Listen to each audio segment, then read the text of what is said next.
بسم اللہ الرحمن الرحیم۔ اللہم صلی علی محمد و علی آل محمد و بارک وسلم۔ غزوہ خیبر۔ سامعین، یہودیوں کا سب سے بڑا مرکز خیبر تھا۔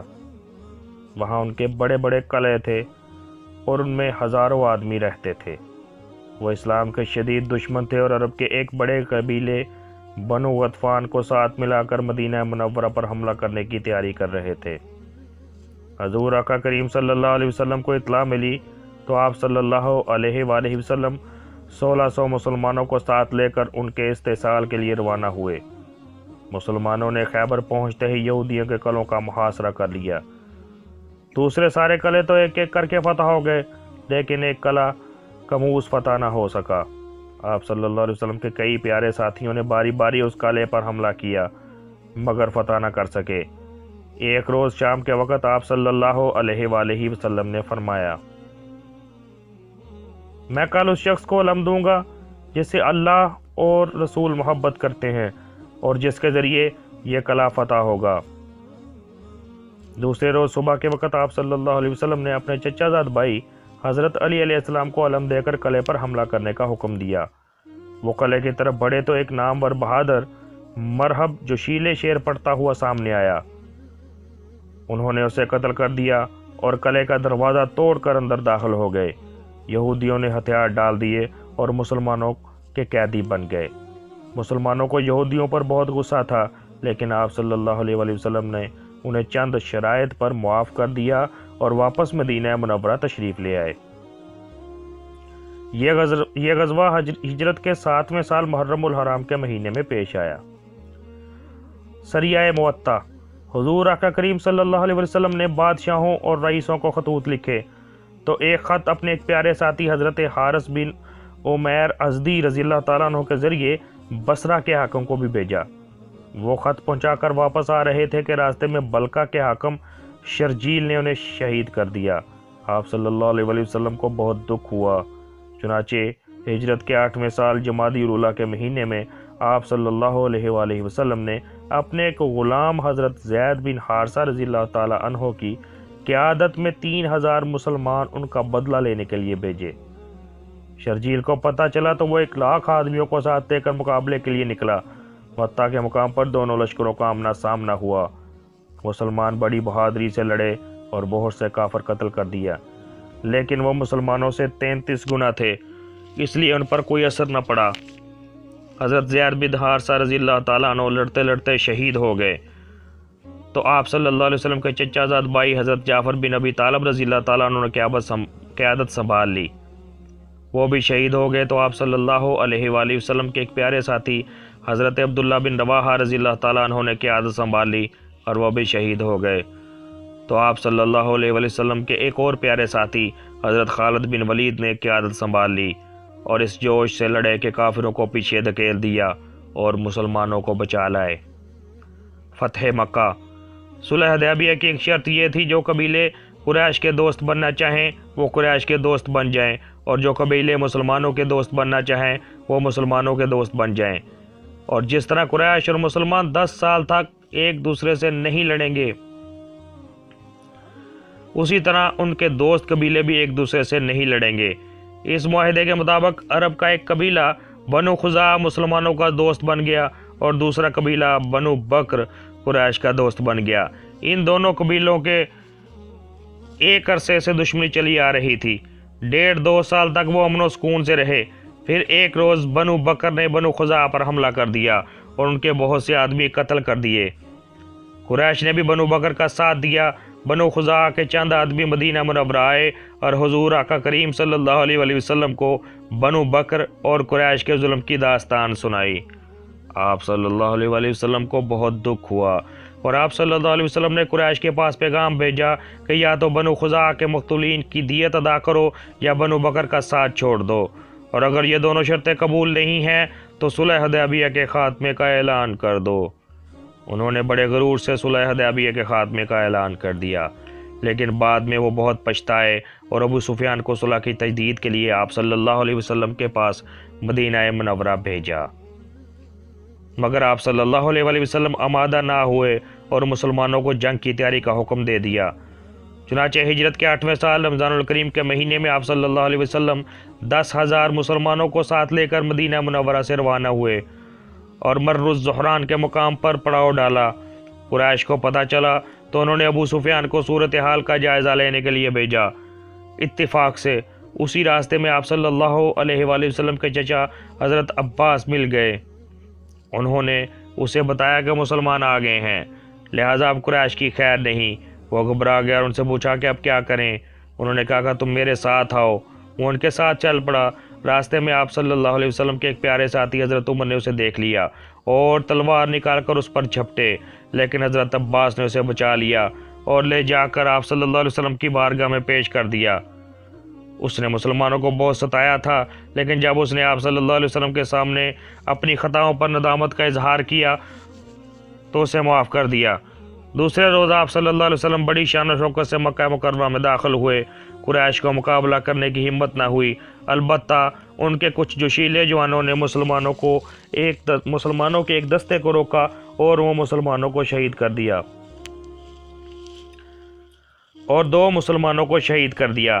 لیکن جب مسلمان تلواریں نکال کر ان پر جھپٹے تو وہ 13 لاشیں چھوڑ کر بھاگ گئے۔ آپ صلی اللہ علیہ وسلم نے خانہ کعبہ کا طواف کیا اور قریش کو بلا بھیجا۔ وہ حاضر ہوئے تو آپ صلی اللہ علیہ وسلم نے فرمایا، کیا تم جانتے ہو کہ میں تمہارے ساتھ کیا سلوک کرنے والا ہوں؟ انہوں نے کہا، آپ صلی اللہ علیہ وسلم ہمارے کریم بھائی کے بیٹے اور کریم بھائی ہیں، ہمیں آپ صلی اللہ علیہ وسلم سے خیر اور بھلائی کی توقع ہے۔ آپ صلی اللہ علیہ وسلم نے فرمایا، آج تم پر کوئی ملامت نہیں ہے، جاؤ تم سب آزاد ہو۔ یہ وہی لوگ تھے جو سال ہا سال تک آپ صلی اللہ علیہ وسلم کو ستاتے رہے تھے، اور کوئی ظلم ایسا نہ تھا جو انہوں نے مسلمانوں پر نہ کیا ہو، یہاں تک کہ انہیں گھر بار اور شہر چھوڑنے پر مجبور کر دیا۔ لیکن آپ صلی اللہ علیہ وسلم تمام کائنات کے لیے رحمت بنا کر تشریف لائے تھے، لہٰذا آپ صلی اللہ علیہ وسلم نے ان خون کے پیاسوں کو بھی معاف کر دیا۔ اس کا اثر یہ ہوا چند ایک کے سوا سب مسلمان ہو گئے۔ غزوہ حنین۔ مسلمانوں نے مکہ مکرمہ فتح کیا تو طائف کے 2 جنگجو قبیلے بنو حوازن اور بنو ثقیف بھڑک اٹھے۔ انہوں نے ایک بہت بڑا لشکر تیار کر کے مسلمانوں پر حملہ کرنے کا ارادہ کیا۔ حضور آقا کریم صلی اللہ علیہ وآلہ وسلم ابھی مکہ مکرمہ ہی میں تھے۔ آپ صلی اللہ علیہ وسلم کو اطلاع ملی تو آپ صلی اللہ علیہ وآلہ وسلم 12,000 مسلمانوں کو ساتھ لے کر ان کے مقابلے کے لیے روانہ ہوئے۔ جب مسلمان حنین کے مقام پر پہنچے تو گھاٹیوں میں چھپے ہوئے کافروں نے ان پر تیر برسانے شروع کر دیے۔ اس اچانک حملے سے وہ گھبرا گئے اور ادھر ادھر بھاگنے لگے، مگر آپ صلی اللہ علیہ وسلم اپنے چچا زاد بھائی حضرت علی اور چند دوسرے بہادر مسلمانوں کے ساتھ عزم و استقلال سے کھڑے رہے اور یہ رجز پڑھتے رہے، میں نبی ہوں، یہ جھوٹ نہیں ہے، میں عبد المطلب کا فرزند ہوں۔ آپ صلی اللہ علیہ وسلم کی اس بے مثال جرأت و شہامت سے مسلمانوں کے اکھڑے ہوئے قدم جم گئے اور وہ اس جوش سے لڑے کہ کافروں کو کچل کر رکھ دیا۔ کچھ کافر بھاگ کر طائف کے قلعے میں چلے گئے۔ آپ صلی اللہ علیہ وسلم نے اس کا محاصرہ کر لیا، لیکن 20 روز کے بعد یہ محاصرہ ختم کر دیا اور واپس مدینہ منورہ تشریف لے آئے۔ یہ غزوہ ہجرت کے 8ویں سال شوال المکرم کے مہینے میں پیش آیا۔ غزوہ تبوک۔ ہجرت کے 9ویں سال رجب المرجب کے مہینے میں شام کے کچھ سوداگر مدینہ منورہ آئے اور مسلمانوں کو بتایا کہ روم کا بادشاہ ایک بہت بڑے لشکر کے ساتھ عرب پر حملہ کرنے والا ہے۔ حضور آقا کریم صلی اللہ علیہ وآلہ وسلم نے یہ سنا تو آپ صلی اللہ علیہ وسلم نے آگے بڑھ کر دشمن کا مقابلہ کرنے کا فیصلہ کیا۔ چنانچہ آپ صلی اللہ علیہ وآلہ وسلم 30,000 مسلمانوں کو ساتھ لے کر مدینہ منورہ سے روانہ ہوئے اور تبوک پہنچ کر پڑاؤ ڈالا۔ وہاں آپ صلی اللہ علیہ وسلم کے مقابلے پر دشمن کا کوئی لشکر تو نہ آیا، البتہ آس پاس کے بعض عیسائی حاکم آپ صلی اللہ علیہ وسلم کی خدمت میں حاضر ہوئے اور خراج دینے کا عہد کر کے اطاعت قبول کر لی۔ آپ صلی اللہ علیہ وسلم چند روز وہاں ٹھہرے اور پھر واپس مدینہ منورہ تشریف لے آئے۔ اسلامی سلطنت کی بنیاد۔ مسلمانوں کی مسلسل فتوحات سے سارے عرب پر اسلام کا رعب چھا گیا اور تمام قبیلوں نے اسلام کی طاقت کے سامنے سر جھکا دیے۔ ہجرت کے 9ویں سال انہوں نے اتنی کثرت سے اپنے نمائندے اور قاصد حضور آقا کریم صلی اللہ علیہ وآلہ وسلم کی خدمت میں مدینہ منورہ بھیجے کہ اس سال کا نام ہی عام الوفود، وفود کا سال پڑ گیا۔ یہ نمائندے اور قاصد اپنے قبیلوں کی طرف سے اسلام قبول کرنے اور اطاعت کا اظہار کرنے کے لیے حاضر ہوئے۔ یہودی، عیسائی اور چند دوسرے بدقسمت لوگ جو اسلام کی دولت حاصل نہ کر سکے تھے، اب ان کے لیے بھی آپ صلی اللہ علیہ وآلہ وسلم کی اطاعت کرنے کے سوا کوئی چارہ نہ رہا۔ اس طرح سارے عرب پر آپ صلی اللہ علیہ وسلم کی حکومت قائم ہو گئی۔ آپ صلی اللہ علیہ وآلہ وسلم نے ہر علاقے میں اپنے حاکم مقرر کر کے اسلام کے احکام جاری کر دیے اور ہر قسم کی برائیوں کا خاتمہ کر دیا۔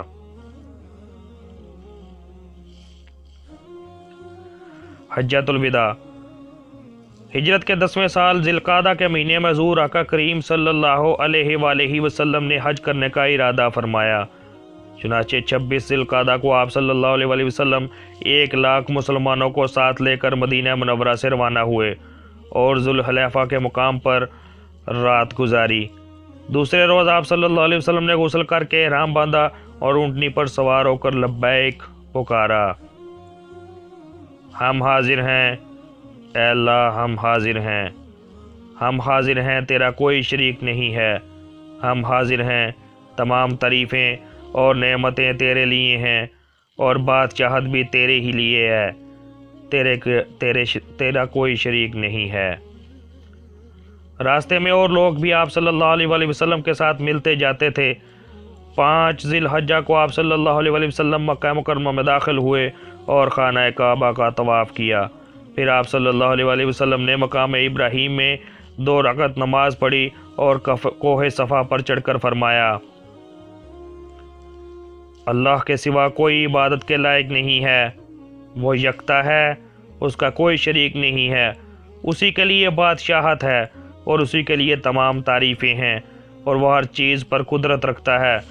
اس نے اپنا وعدہ پورا کیا، اپنے بندے کی مدد کی اور تنہا تمام گروہوں کو شکست دی۔ 8 ذی الحجہ کو آپ صلی اللہ علیہ وآلہ وسلم نے مینا کے مقام پر قیام فرمایا۔ 9 ذی الحجہ کو آپ صلی اللہ علیہ وسلم عرفات کے میدان میں تشریف لائے اور ایک خطبہ دیا جس میں فرمایا، اے لوگو، میری باتیں غور سے سنو، کیونکہ شاید میں اس مقام پر پھر کبھی تم سے نہ مل سکوں۔ لوگو، جس طرح تم اس دن، اس مہینے اور اس مقام کا احترام کرتے ہو، اسی طرح ایک دوسرے کے خون، مال اور آبرو کا احترام کرو۔ اللہ تم سے تمہارے اعمال کا حساب لے گا۔ خبردار، میرے بعد نیکی کے راستے سے بھٹک نہ جانا کہ ایک دوسرے کا خون بہانے لگو، عورتوں سے نرمی سے پیش آنا اور غلاموں سے اچھا سلوک کرنا۔ ہر مسلمان دوسرے مسلمان کا بھائی ہے اور تمام مسلمان آپس میں بھائی بھائی ہیں۔ یاد رکھو، کسی عربی کو کسی اجمی پر اور کسی اجمی کو کسی عربی پر اور کسی گورے کو کسی کالے پر اور کسی کالے کو کسی گورے پر کوئی فوقیت نہیں ہے۔ تم سب آدم کی اولاد ہو اور وہ مٹی سے بنے تھے۔ تم میں زیادہ عزت والا وہی ہے جو اللہ سے زیادہ ڈرنے والا ہے اور پرہیزگار ہے۔ لوگو، جو کام کرو سچے دل سے کرو اور آپس میں اتفاق رکھو۔ خطبے کے بعد آپ صلی اللہ علیہ وآلہ وسلم نے لوگوں سے پوچھا، اگر تم سے میرے بارے میں پوچھا جائے گا تو کیا کہو گے؟ انہوں نے عرض کیا، ہم کہیں گے کہ آپ صلی اللہ علیہ وآلہ وسلم نے اللہ کا پیغام پہنچا دیا اور اپنا فرض ادا کر دیا۔ یہ سن کر آپ صلی اللہ علیہ وآلہ وسلم نے آسمان کی طرف انگلی اٹھائی اور 3 بار فرمایا، اے اللہ گواہ رہنا، اے اللہ گواہ رہنا، اے اللہ گواہ رہنا۔ اس کے بعد آپ صلی اللہ علیہ وسلم نے حج کی باقی شرائط پوری کی اور مدینہ منورہ کی طرف روانہ ہو گئے۔ راستے میں غدیر خم کے مقام پر آپ صلی اللہ علیہ وسلم نے ایک خطبہ دیا جس میں فرمایا، اے لوگو، میں بھی ایک انسان ہوں، ممکن ہے کہ اللہ کا فرستادہ جلد آ جائے اور مجھے اس کے ساتھ جانا پڑے، میں تمہارے درمیان دو گراں قدر چیزیں چھوڑ جا رہا ہوں۔ ایک اللہ کی کتاب ہے جس میں ہدایت اور روشنی ہے، اور دوسرے میرے اہل بیت ہیں۔ میں اپنے اہل بیت کے بارے میں تمہیں اللہ کی یاد دلاتا ہوں۔ لوگو، جس کا میں مولا ہوں اس کا علی بھی مولا ہے۔ اے اللہ، جو علی سے محبت رکھے اس سے محبت رکھ، اور جو علی سے دشمنی رکھے اس سے دشمنی رکھ۔ اس وقت قرآن کریم کی یہ آیت مقدسہ نازل ہوئی، الیوم اکملت لکم دینکم واتممت علیکم نعمتی وردیت لکم الاسلام دینا۔ آج میں نے تمہارے لیے تمہارا دین مکمل کر دیا اور تم پر اپنی نعمت پوری کر دی، اور تمہارے لیے اسلام کو بحیثیت دین پسند کر لیا۔